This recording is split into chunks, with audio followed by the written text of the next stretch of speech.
আসসালামু আলাইকুম। নতুন ভিসা চালু করলো সংযুক্ত আরব আমিরাত। এই বিষয় নিয়ে থাকছে এই ভিডিও জুড়ে বিস্তারিত আলোচনা। চলুন আজকের মূল আলোচনা শুরু করে যাক।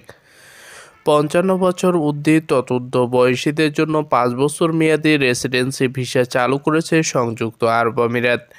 দেশটির federal authority for identity, citizenship, custom and port security ICP বিভাগ এই ভিসা চালু করেছে। এই সংক্রান্ত সরকারি আদেশের বরাত দিয়ে এই খবর জানিয়েছে গালফ নিউজ। আইসিসিপি বিভাগ জানিয়েছে, নতুন নিয়মে 55 বছর বা ততোর্ধ্ব বয়সী প্রবাসীরা সংযুক্ত আরব আমিরাতে রেসিডেন্সি ভিসার আবেদন করতে পারবেন।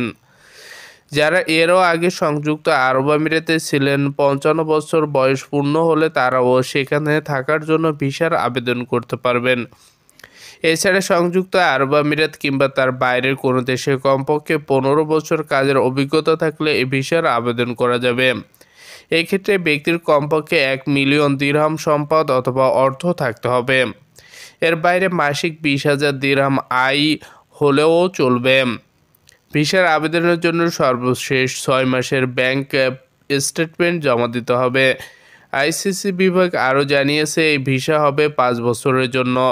5 বছর পর একজন সব শর্ত পূরণ সাপেক্ষে পুনরায় ভিসার আবেদন করতে পারবেন। অফিসিয়ালি ওয়েবসাইট অথবা ইউএই